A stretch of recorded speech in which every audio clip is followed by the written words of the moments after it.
G'day, this is Chris Savage from RL Ministries in Australia, welcoming you to this session of Israel, past, present and future.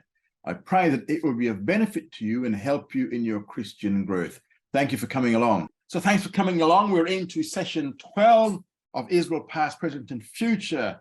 Okay, now we're still in the book of Romans, looking from chapter 9 to chapter 11. We're coming down to the end of the Romans study, and we're into chapter 11, verses 1 to 24, looking at the consolation of Israel's rejection. Now, having presented Israel's rejection of the Messiahship of Yeshua, both from the standpoint of divine sovereignty and from the standpoint of human responsibility, Paul now offers some consolation for Israel. And before he expounds on the topic of the olive tree, he explains that the rejection is not total and that there was a purpose to Israel's stumbling. In verse 1 of chapter 11, he says, I say then. The word then at the beginning of this passage connects Romans 11:1 back with chapter 10, verse 21, showing that the question raised is based on a statement made back in the previous verse, in verse 21, which portrays Israel in their unbelief. It also shows that the people of Romans 10:21 and the people of Romans 11:1 must be the same national Israel. So I say then, did God cast off his people? He's asking the question whether God may have cast off Israel permanently. And in Romans 11:1 to 10, Paul teaches that Israel's rejection of the Messiahship of Yeshua is not total, because every day, even today, there are Jewish people who come to a saving faith in Messiah. The answer comes quickly there. He says, God forbid, or more strongly in the Greek, may it never be, perish the thought that God has cast off Israel. Now, the problem was not that God had cast off his people. The fact that Israel had rejected the Messiahship of Yeshua does not mean that God has rejected Israel. Israel is still the chosen people of God. And in verse 2, he says, God did not cast off his people, which he foreknew. So God has done no such thing, Paul says. He certainly has not cast them off. If he had, it would mean that no single Jew could ever be saved. And to prove this point, Paul first cites himself as an example in verse 1 there. The fact that he himself was a Jewish believer shows that Israel's rejection of the Messiahship was not total, because Paul was a Jew and he believed. Dr. Fruchtenbaum was a Jew and he believed. So it also shows that God has not cast off or rejected his people, because Paul would not have been saved. And in fact, if that was the case, no Jew would be being saved today. Although most Jews still do not believe, God has not rejected his elect nation. And the fact here that Paul refers to Israel as God's people in the present age shows that they're still the chosen people. Paul then brings out the choice of God in the second part of verse 2. His people which he foreknew. Now, the relationship between God and his people is that of foreknowledge. Now, God chose Israel despite his foreknowledge that Israel would reject Yeshua's Messiahship. And the reason God knew this was because of his foreknowledge. And his foreknowledge was based upon his foreordination. A lot of fours there. Now, the fact that God foreknew his people and then chose his people shows that he has not cast off his people. The very concept of God's knowledge or his foreknowledge forbids the concept of the casting off of Israel. Foreknowledge is not merely to know beforehand. The verb to foreknow should be understood in its Hebrew sense. Now, in the Hebrew scriptures, the word means to choose in advance. So God has chosen in advance the people of Israel. So Israel was chosen. God would not cast her off. And to show that he was not alone in his Jewish faith and Messiahship of Yeshua, Paul then deals with the calling of the remnant in this third part of verse 2 down to verse 10. He says there are many other Jews who have come to saving faith, both in the past and at the present time. And Paul gives a historical example of Elijah. Elijah in verses, third part of verse 2, then verse 4. But what says the answer of God unto him? I have left for myself 7,000 men who have not bowed the knee to Baal. This is talking Elijah, back in Elijah's day. Now Elijah said, I'm the only one left. Where's everybody? Now, the point here is to show that God has always had a remnant, no matter what. Although the remnant may have been quite small at times, God has always had a remnant.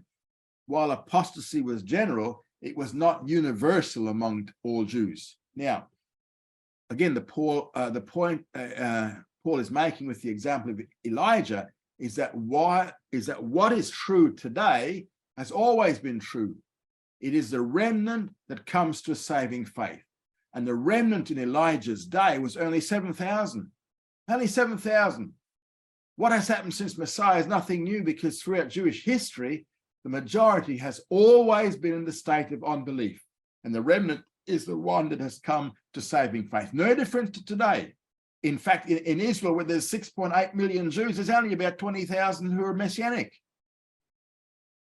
And after giving the illustration of Elijah, Paul then provides the application of this illustration in verse 5, stating that even so, comparing something, then there is a remnant according to the election of grace. Now, even so is the comparison, and then is the inference that what was true back then is now true today. And by declaring that it is the election of grace, that's how we're all saved, by the election of grace, Paul gave the standard according to which the remnant comes into existence. It is not on the basis of the law of Moses, which we saw back in chapter 10, verse 4, but on the basis of grace. Paul uses the Greek present tense, which shows the remnant has existed in the past and it still does exist in the present. And the only way that anyone can come to faith is by grace, by the election of grace. And then we now see the present remnant of Romans 11:5 now corresponds to the 7,000 of Elijah's day. And this remnant is the Israel of God that we looked at a couple of sessions ago, last session in Galatians 6, a couple of sessions ago, Galatians 6:16. And that's the Israel of God, the believing remnant of the day. The believing remnant today is the Israel of God. And then Paul gives us the explanation in verse 6 of Romans 11. But if it is by grace, it is no more of works. Otherwise, grace is no more grace. If I've got to work for something, it's not grace anymore. And he drives the point home that works and grace are mutually exclusive. And this is the same point he made back in chapter 10. If salvation is by grace, it cannot be of works. And the reason being that it would make grace no longer grace. It'd now be works. So no one, not even the Jew, can make any claim on God.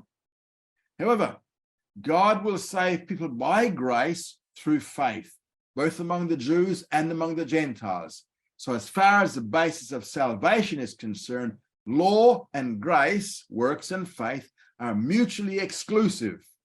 Can't have both working together. Now in verse 7, what then? That which Israel seeketh for, that he obtained not, but the election obtained it. So now Paul draws a logical conclusion here. What then? What then? So the inference here is that Israel the whole, sought righteousness, but she didn't obtain it. As Romans 9:30-33 pointed out, the Jewish people sought this righteousness on the basis of their own works and the works of the law, and they didn't obtain it. The elect obtained righteousness while the rest were hardened.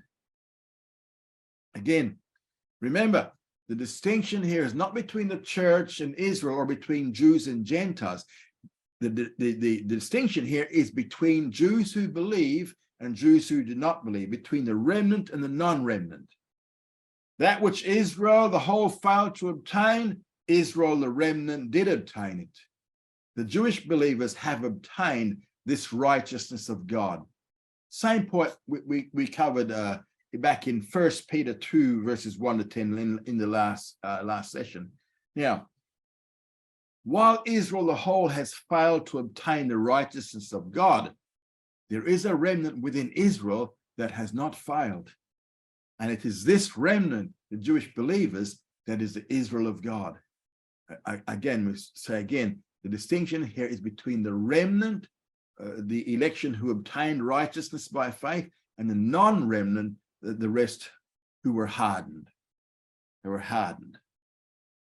Now, Paul then quotes the following verses from the Hebrew scriptures to show the present hardening of Israel as a whole in verses 8 to 10. Back in Deuteronomy 29:4, he quotes from there. He says, the eyes that they should not see and ears that they should not hear. So this is in the law. And then in Isaiah 29:10 in the prophets, Isaiah says, he says, God gave them a spirit of stupor. And these are the verses that Paul is quoting from in Romans. And then in Psalm 69:22 to 23, David writes, let their table be made a snare and a trap, and a stumbling block and a recompense unto them. So we see the law, the prophet, and the writings. Now, what's the purpose of all of this? It was to show Israel as a whole has been hardened. Now, a bit of a summary of Romans 11, verses 1 to 10, is that while Israel as a nation has failed to obtain righteousness, the rejection of the Messiahship of Jesus is not total, because there are Jewish people who do believe. And these people, these Jewish believers, have obtained the righteousness of God. At the present time, there are Jewish believers, and so there's a remnant according to the election of grace. And remember, it's the remnant that is preserving the rest of the nation. Now, what was the purpose of Israel stumbling then? We see this in verses 11 to 15.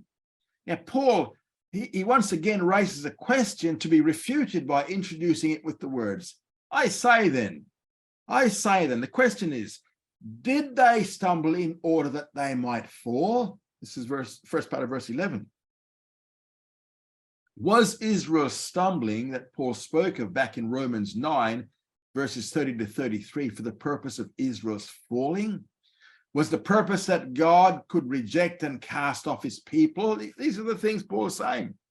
Paul is looking at the majority here that did stumble, the non-remnant.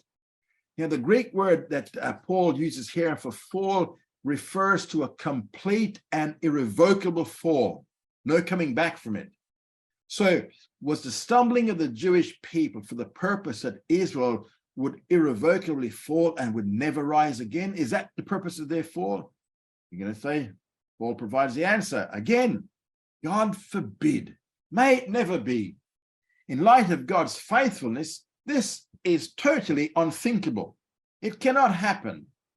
The Jewish people have stumbled, but it was not for the purpose of falling irrevocably. It was for something else.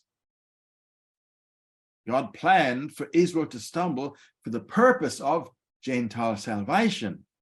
However, Gentile salvation is always subservient to Jewish salvation.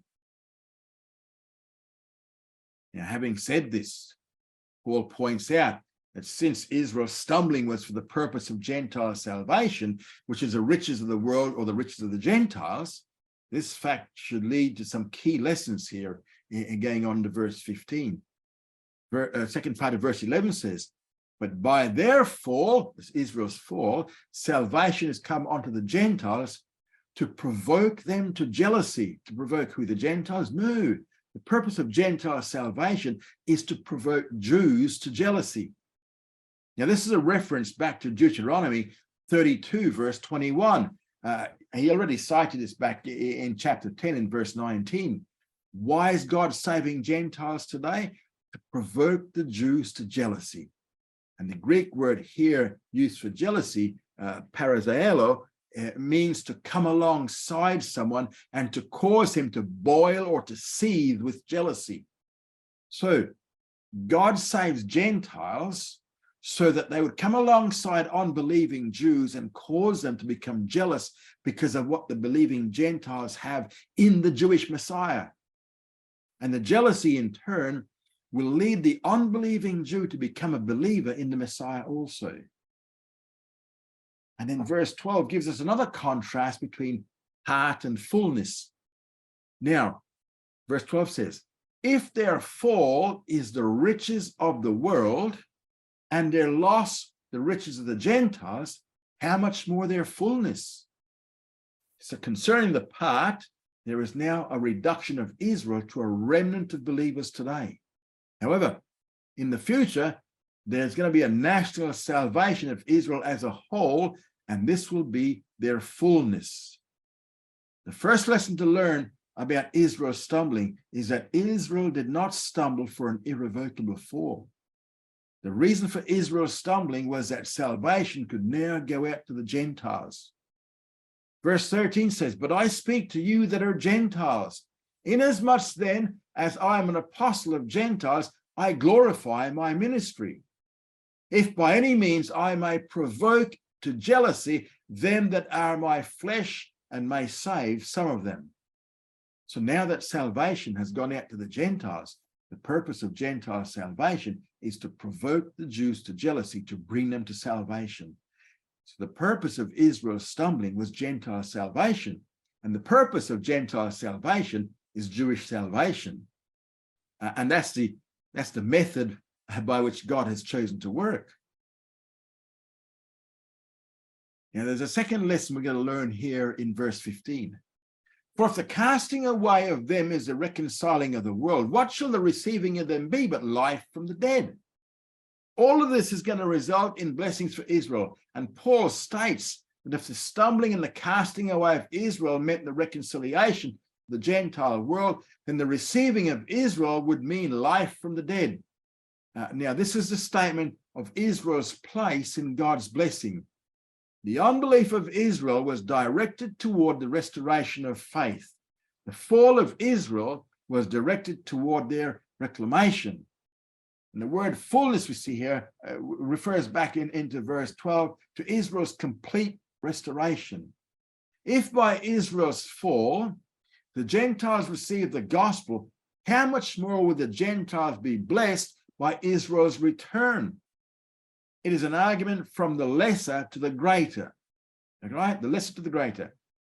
If the Gentiles have received this much blessing by virtue of Israel's stumbling, just think how much more blessing the Gentiles will have when Israel is saved. This will lead to the second coming and the establishment of the kingdom. And this is why Paul labored so hard among the Gentiles. And in this way, even more Jews will be provoked to jealousy and believe. And this, in turn, will mean even more blessings for the Gentiles. So, summarize Paul's point in these verses. It was God's plan for Israel to reject the Messiahship of Jesus so that for a while, the gospel would go out to the Gentile peoples. And during this time, the Gentiles, the believing Gentiles, were to provoke the Jews to jealousy until eventually all Israel is saved.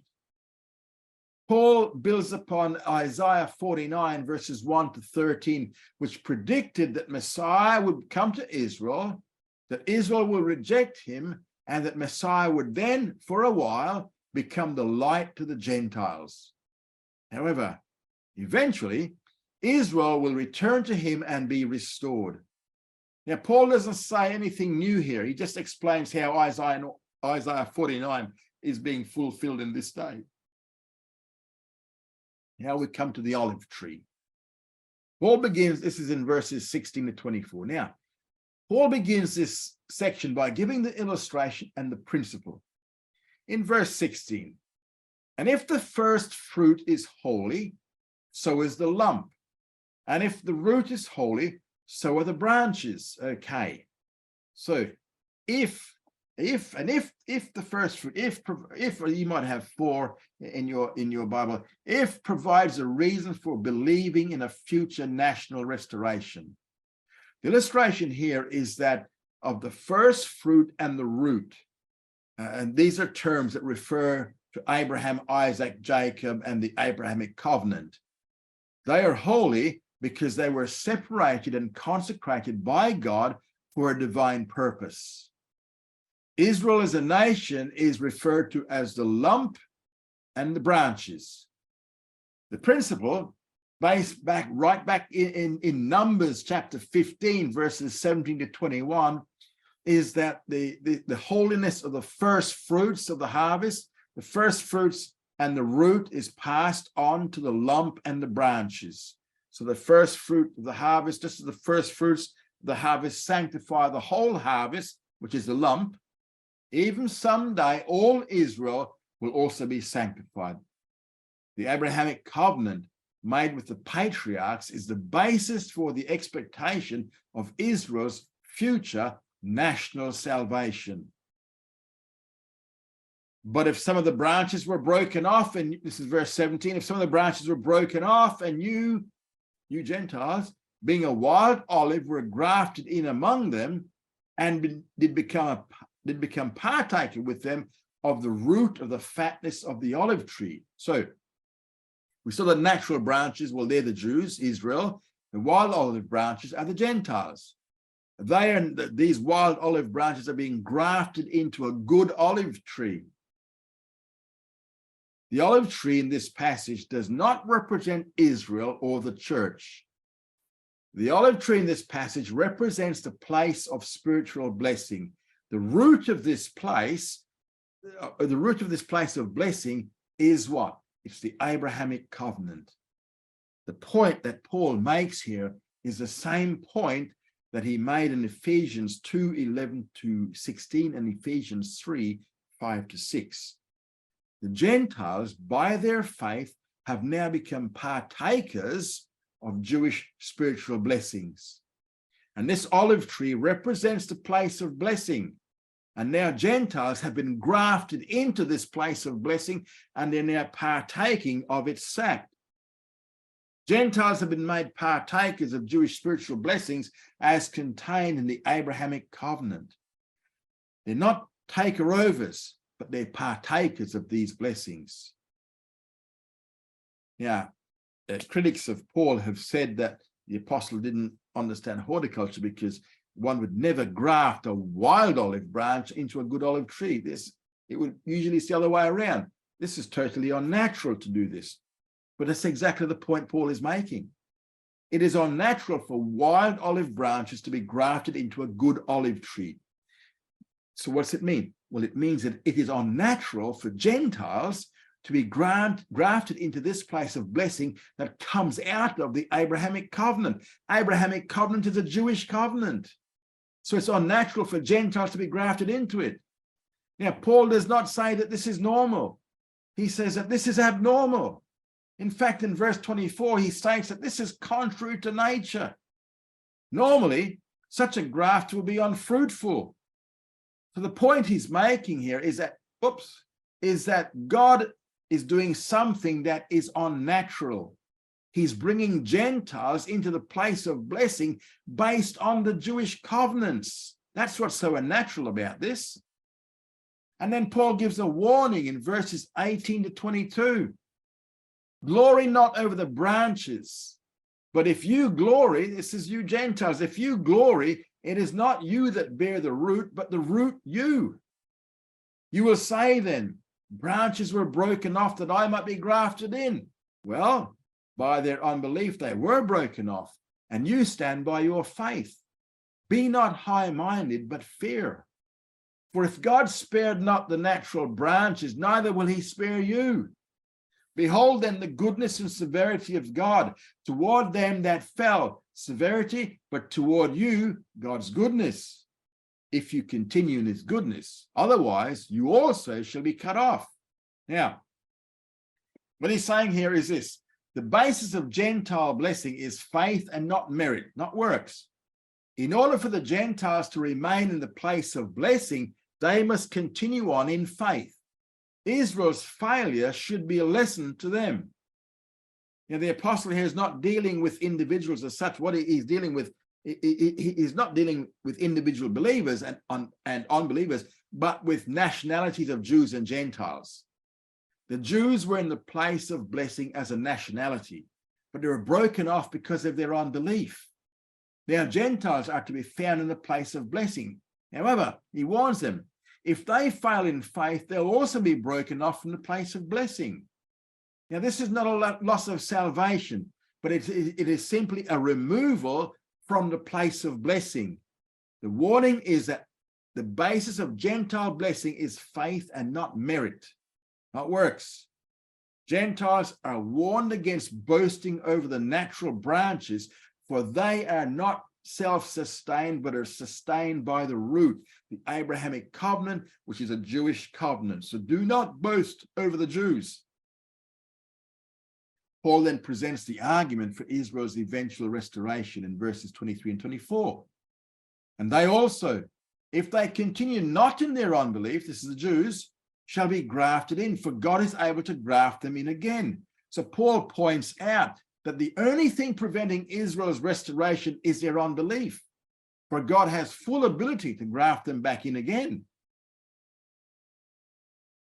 He then gives the reason why all should expect Israel to be restored.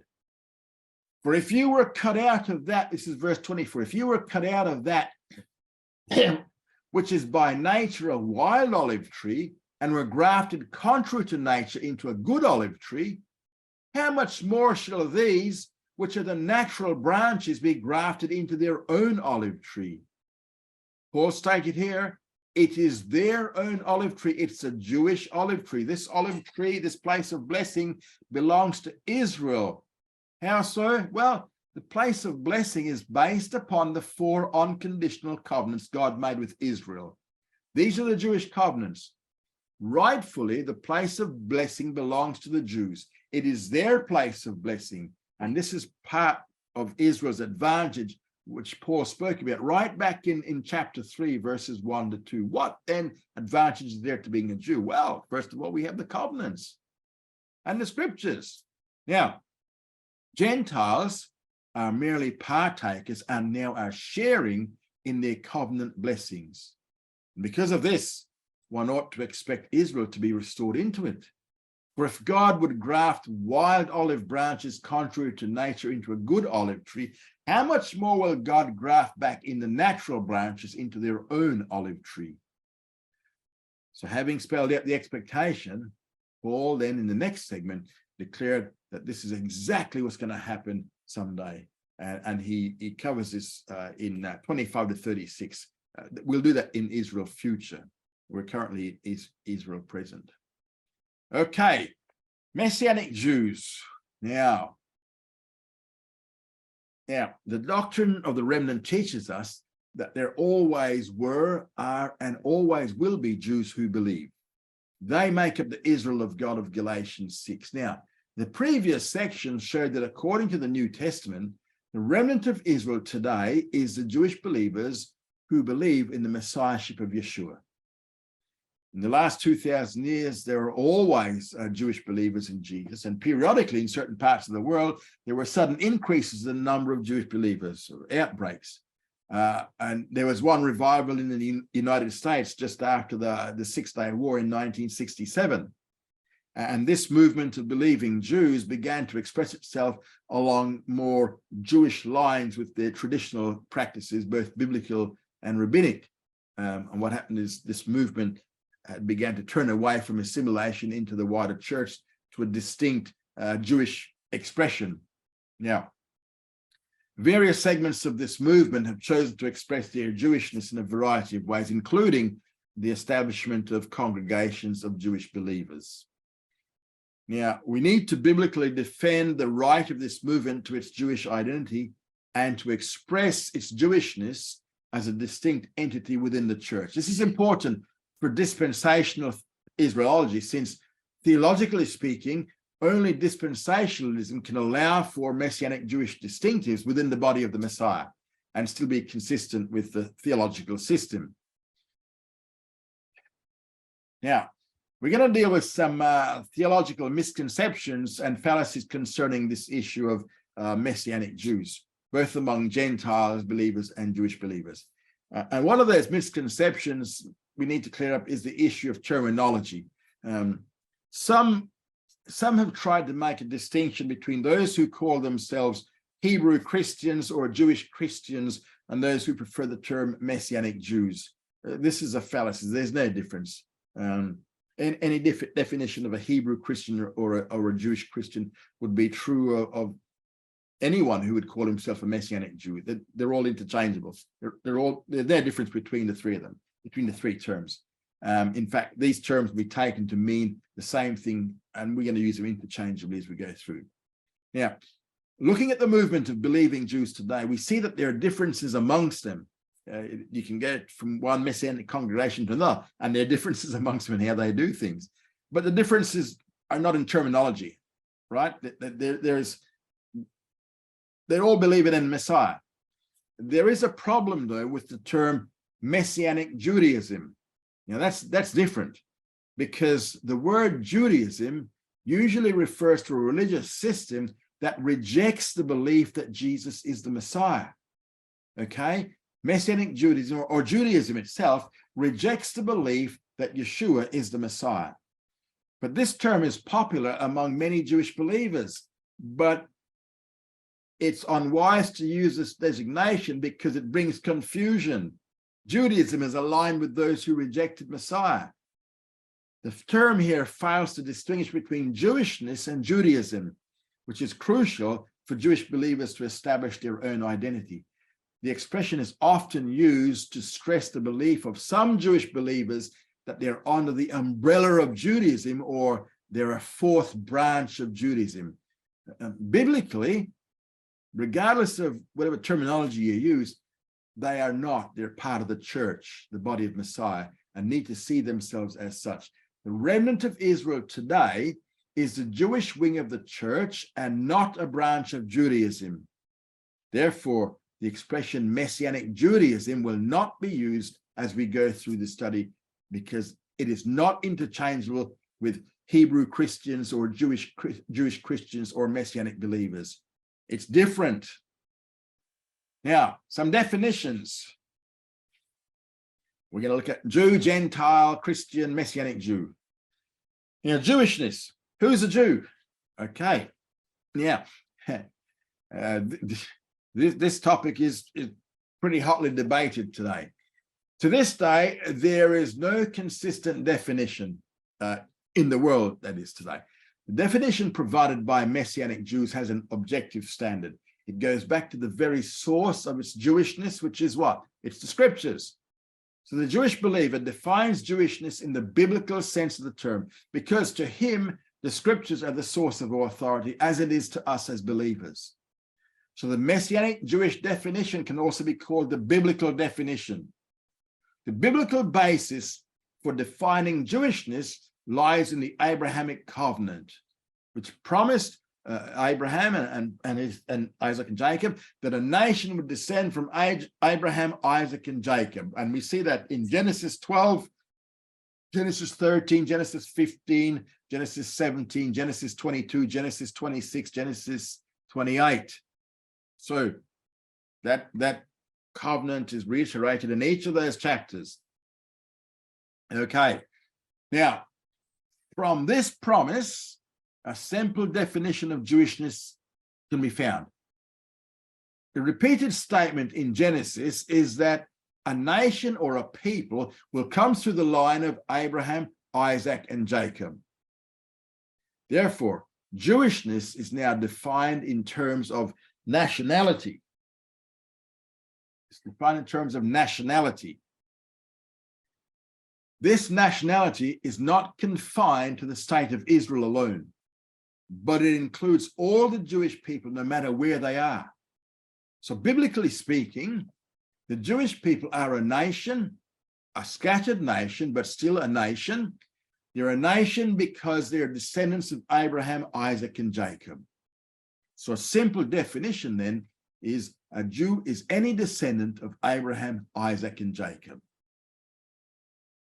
Now, this definition implies that no matter what a Jew does, he can never become a non-Jew. He will always be a Jew. No matter what the individual Jew may believe or disbelieve, he will always remain a Jew. So an Australian who is a Christian, Muslim, or Buddhist remains Australian. A Chinese person who becomes a Christian remains Chinese. If he becomes a Buddhist, he still remains Chinese. Same is true of the Jew, whether Orthodox, conservative, Reform, atheist, agnostic, or communist, whatever. If a Jew chooses to believe that Yeshua is the Messiah or is his Messiah, he too still remains a Jew. Absolutely nothing can change the fact that he's a descendant of Abraham, Isaac, and Jacob. That's the Jewishness, descendancy of those patriarchs. Now, what about the issue of children of mixed marriages? These children are usually designated half Jewish and half Gentile. The theology of Judaism, right? Judaism, which rejected Yeshua as the Messiah, the theology of Judaism teaches that Jewishness is determined by the mother. Now, if the mother, this is what they teach, this is what Judaism teaches. If the mother is Jewish, then the children are Jewish. However, this is a departure from the biblical norm because the scriptures are completely the opposite. In the scriptures, it is not the mother who determines Jewishness, it's the father. Consequently, the genealogies of both the Old and New Testament list the names of the men and not of the women, except in a few cases where a mother was notable in Jewish history. So if the father is Jewish, the children are Jewish. Now, King David was definitely Jewish. You'd say, of course he was Jewish. Although his great-grandmother was Ruth, the Moabitess, and his great-great-grandmother, Rahab, were both Gentiles. So if it's the mother's side, it would mean that he's not Jew because they're Gentile.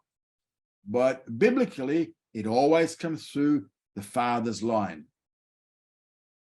A clear example of this we find in Leviticus 24, verses 10 to 12. And I'll read these 3 verses here.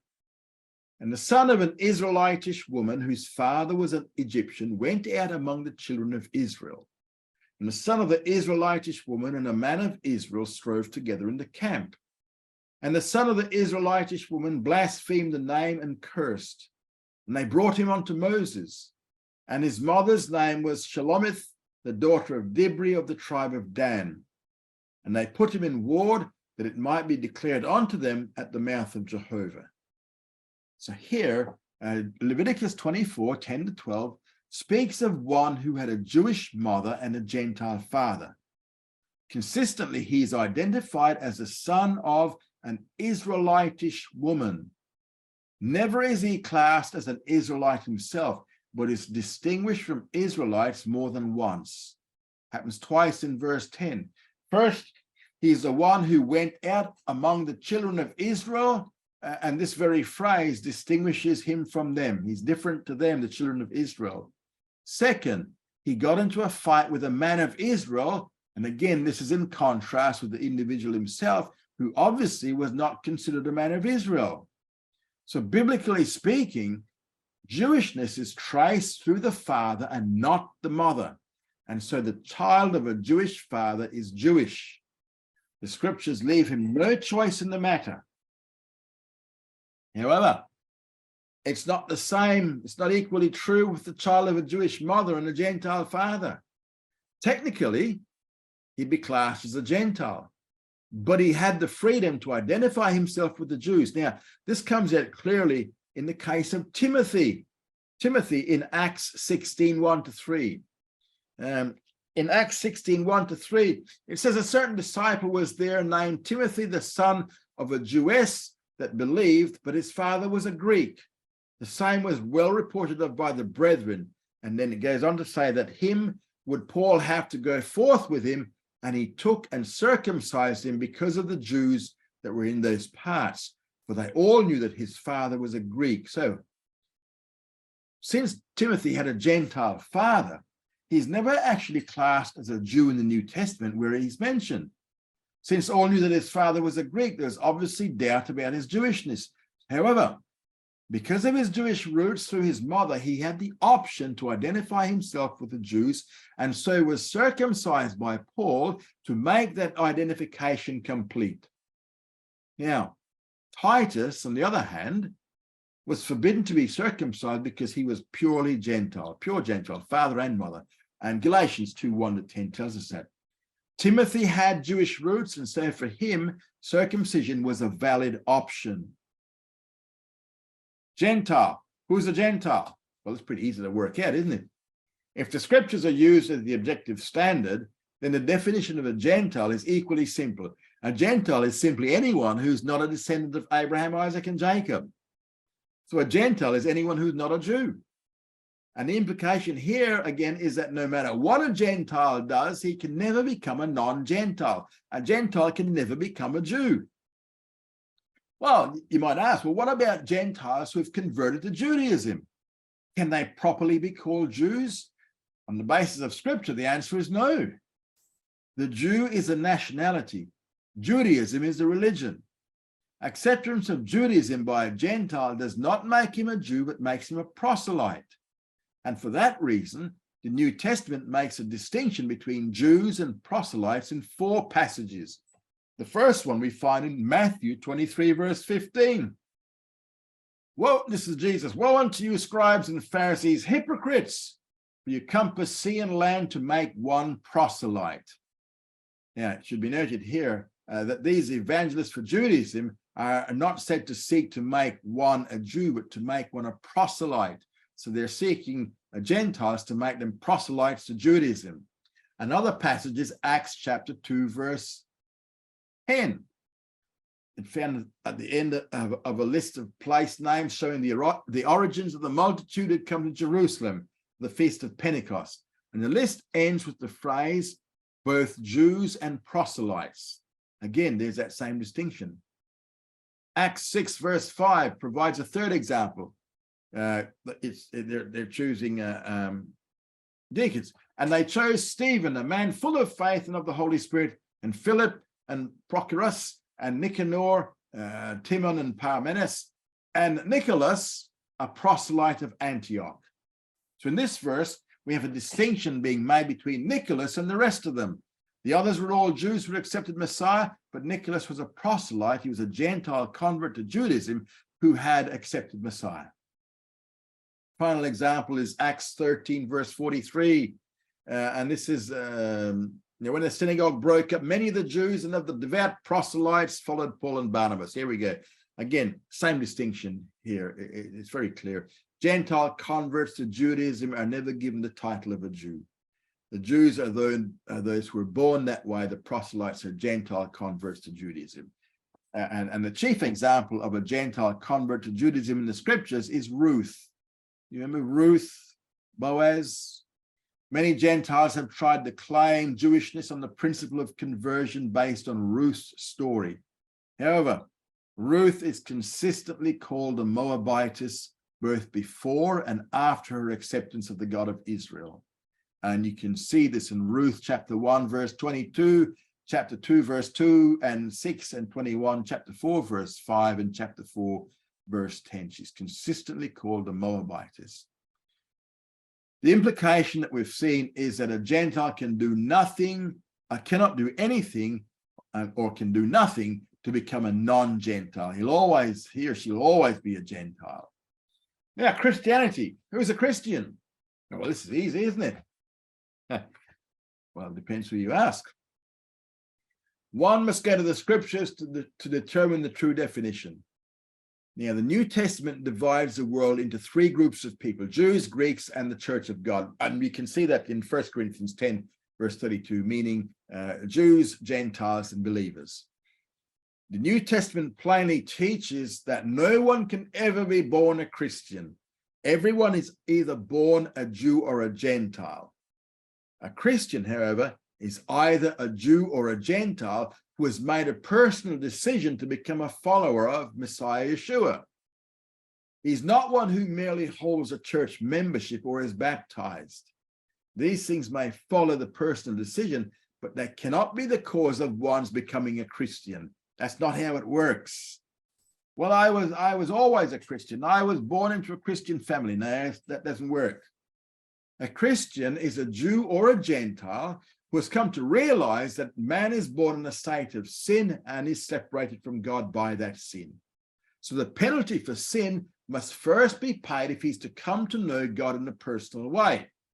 However, being a sinner an individual Jew or a Gentile cannot by himself pay the price or the penalty for sin. This was the purpose of the coming of Messiah. At his death, Messiah became the substitute for sin and so paid the penalty for sin. Both the Old and New Testaments teach that without the shedding of blood, there is no remission of sin. Now, in Leviticus 17:11, a well-known verse, it states, "The life of the flesh is in the blood, and I have given it to you upon the altar to make atonement for your souls, for it is a blood that makes atonement by reason of the life." And the author of Hebrews chapter 9, verse 22, he adds this, "And according to the law, I may almost say, all things are cleansed with blood, and apart from shedding of blood, there is no remission." So without the shedding of blood, there is no remission of sin. Now, what's the contents of faith today? Well, the basic content of faith today, what one must believe, is found in 1 Corinthians 15, verses 1 to 4. This is where the gospel is. "Now I make known unto you, brethren, the gospel which I preached unto you, which also you received, wherein also you stand, by which also you were saved." This gospel saves. "If you hold fast the word which I preached unto you, except you believed in vain. For I delivered unto you, first of all, that which also I received, that Messiah died for our sins according to the scriptures, and that he was buried, and that he has been raised on the third day according to the scriptures." So the content of the faith is the gospel, and this involves the substitutionary death, burial, and resurrection of Messiah. That which determines whether a person is a Christian is his willingness to place his faith or to his belief or to believe in Yeshua as his substitute for sin. What he must do is described in John 1:12. "But as many as received him, to them gave he the right to become children of God, even to them that believe on his name." There it is. You have to believe on his name or in his name. Believe what? That he died and paid the penalty for your sins. So a person who at some point in his life personally received Yeshua as the one who made atonement for the sin experiences what it is to become a Christian. It means to trust the Messiah and his work for one's salvation. So if anyone says that he was born a Christian, this is an obvious sign that he's, according to the New Testament, he's not a Christian. Becoming a Christian is an experience by which one comes to know God through Yeshua, the Messiah, and by which the sin that has separated the individual from God is now removed because Messiah has taken that upon himself. Christians are made, they're not born. They're born again, but they're not born. So in summary, the New Testament teaches that everyone is born either a Jew or a Gentile. Christians are Jews and Gentiles who believe in the Messiahship of Yeshua. Messianic Jewishness. This is a point, we're going to wrap it up here. We're coming to this point here, defining Messianic Jewishness. Okay, we know that a Jew is a descendant of Abraham, Isaac, and Jacob. And if a Messianic is one who has personally, by his own decision, accepted Yeshua of Nazareth as his Messiah, then a Messianic Jew is a Jew who believes that Yeshua is his Messiah. By faith, Messianic Jews align themselves with other believers in Yeshua, whether Jews or Gentiles, but nationally, they identify themselves with the Jewish people because that's who they are, they're Jews. So, a Messianic Jew, therefore, must acknowledge that he's both a Jew and a believer in Yeshua. If a Jew accepts baptism solely to lose his identity as a Jew, he's by no means to be considered a Messianic Jew. He's a renegade. He's a traitor. A Messianic Jew is proud of his Jewishness. He's also proud of his faith in the Messiahship of Yeshua. And this was true of the Apostle Paul, who said in Romans 11:1, "Did God cast off his people? God forbid. For I also am an Israelite of the seed of Abraham of the tribe of Benjamin." And then in 2 Corinthians 11, verse 22, he again states, "Are they Hebrews? So am I. Are they Israelites? So am I. Are they the seed of Abraham? So am I." And then in Philippians 3, verses 4 to 8, he adds some more. He says, I myself might have confidence even in the flesh. If any other man thinks to have confidence in the flesh, I yet more. Circumcised the 8th day of the stock of Israel of the tribe of Benjamin, a Hebrew of Hebrews, as touching the law, a Pharisee, as touching zeal, persecuting the church, as touching the righteousness which is in the law, found blameless. Howbeit what things were gained to me, these have I counted loss for Messiah. Yes, verily, and I count all things to be lost for the excellency of the knowledge of Messiah Yeshua my Lord, for whom I suffered the loss of all things, and so count them but refuse, that I may gain Messiah. So this definition here, Messianic Jew, does not mean that a Jewish believer must use the term Christian. So far in the study, that term was defined according to its use in the New Testament. Unfortunately, due to how things developed in church history, the term has taken on meanings and connotations beyond what it was in the New Testament usage. Because today, not all who call themselves Christians really are believers in Messiah. The term is now used to describe more of a religious system than a personal faith. Most persecutions, remember, against the Jews were instigated and carried out by those who called themselves Christians. And because the term is no longer used in its strict New Testament meaning, it has now become necessary to distinguish evangelical Christians, fundamentalist Christians, Orthodox Christians, liberal Christians, Catholic Christians, modernist Christians, all sorts of Christians. It's similar to the term Palestinian. The term Christian now carries a lot of excess baggage with it. Now, among Messianic Jews, a more comfortable term is believer. And this has resulted in criticism by a number of Gentile believers who feel that the term Christian is the primary biblical term, and they assume that avoiding this term means one is ashamed of his faith in Messiah, and there's nothing further from the truth.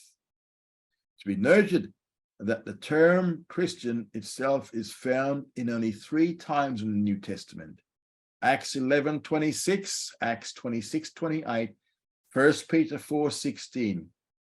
Twice it is used in the mouth of critics, not believers. It was a disparaging term. In other words, Christian is not a major term in the New Testament. In fact, the primary term for believers in the New Testament is saints. Saints. Yet again, this term today is avoided by most evangelicals because of its misuse in Catholicism. And while the term believer in its nominal form is not actually common in the New Testament, the verbal form to believe is very common. And so the term believer is perhaps the best term to use today. We're believers in Messiah. A Jewish believer is proud of his faith in the Messiahship of Yeshua, but does not need to use the term Christian unless it is defined in its strict New Testament usage. He does glory in the cross, though he would not necessarily use the cross as a visible symbol of his faith. And that, my brothers and sisters, is where we will leave it in this session. Thanks for coming along. Study hard, grow strong.